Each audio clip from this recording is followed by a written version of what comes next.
बागपत जिले की छपरौली सीट एक ऐसी विधानसभा जिसे कभी भी आरएलडी ने हारा नहीं है। इस बार कितना है जीत का भरोसा, इस पर बात करने के लिए हमारे साथ हैं उम्मीदवार आरएलडी से अजय कुमार जी। कितना भरोसा है इस बार जीत का, पिछले इतिहास के रिकॉर्ड को आगे बढ़ाने का? ये तो इतिहास है और जनता का जिस तरीके से प्यार और आशीर्वाद मुझे मिल रहा है, मुझे आशा ही नहीं पूर्ण विश्वास है कि जीत का मार्जिन और बढ़ेगा। अभी तक इसे एक ऐसी प्रेस्टिजियस यानी कि एक ऐसी वर्चस्व की कुर्सी और उसके साथ साथ एक सीट और जिला माना गया है, इसको आगे कैसे बढ़ाएं? ये चौधरी चरण सिंह जी की कर्मभूमि है, इस पर एक संघर्ष का प्रतीक है ये सीट। किसान, मजदूर, गांव, गरीब, देहात को रिप्रेजेंट करती हुई ये सीट है, जिसने यहाँ से लेके पूरे देश को मार्गदर्शन दिया है। 2019 में हार का सामना करना पड़ा था लोकसभा में, क्या उसका असर इस विधानसभा में पड़ेगा? कोई असर नहीं। जनता में भाजपा कुशासन का के खिलाफ भारी गुस्सा है और जिस तरीके से मैं समझता हूँ किसानों को, मजदूरों को बदहाल स्थिति का सामना करना पड़ रहा है, युवाओं को रोजगार नहीं, ये सारे ऐसे मसले हैं।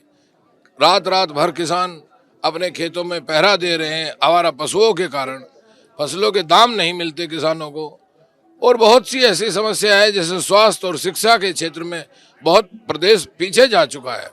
कोरोना काल में जिस तरीके से आपने देखा, हम सब ने देखा कि किस तरीके से दवाई, बेड और ऑक्सीजन के लिए जनता तड़पती रही। एक बड़ा दिलचस्प मामला ये रहा कि 2017 में इस जीत पर हासिल तो की आपने इस सीट पर, लेकिन विधायक आपके चले गए बीजेपी में। इस बार इन बदलते हुए आंकड़ों और समीकरण को कैसे देखते हैं? वो चले गए, उनका अपना विषय है, मुझे उस विषय में कुछ नहीं कहना, लेकिन जनता में उनके दल बदल करने का भारी गुस्सा है।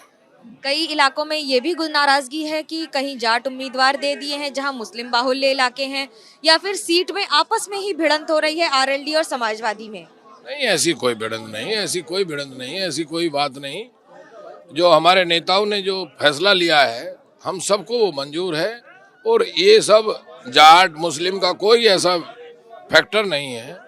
ये सब एक मतलब सामाजिक समीकरण को भी ध्यान में रख के सीटों का निर्धारण किया जाता है। आपने पूर्व कई नेताओं के साथ काम किया है, जयंत के साथ काम करना और बाकी अजीत सिंह और बड़े बड़े कद्दावर नेताओं के साथ काम करना, क्या अंतर है?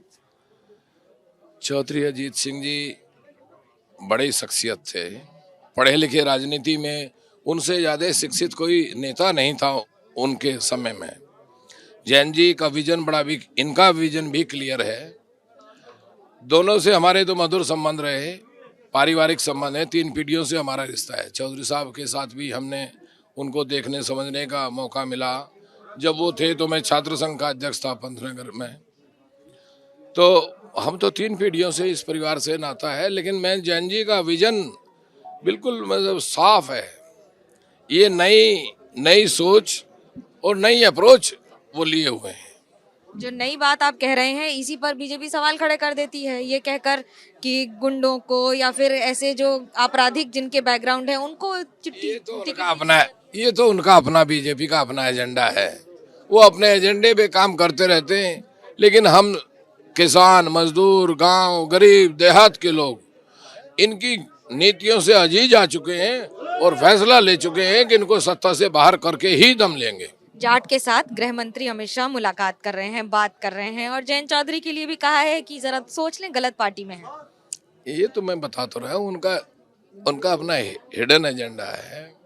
वो किस उद्देश्य से बात कर रहे हैं, उनको लग रहा है कि जैन जी भारी नुकसान उनका करने जा रहे हैं पश्चिम उत्तर प्रदेश में खास तौर पर।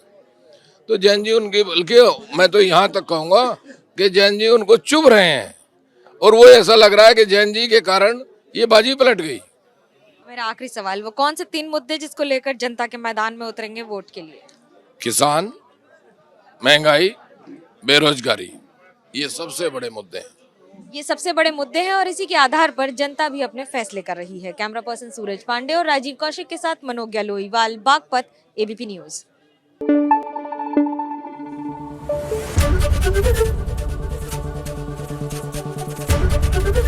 एबीपी न्यूज आपको रखे आगे।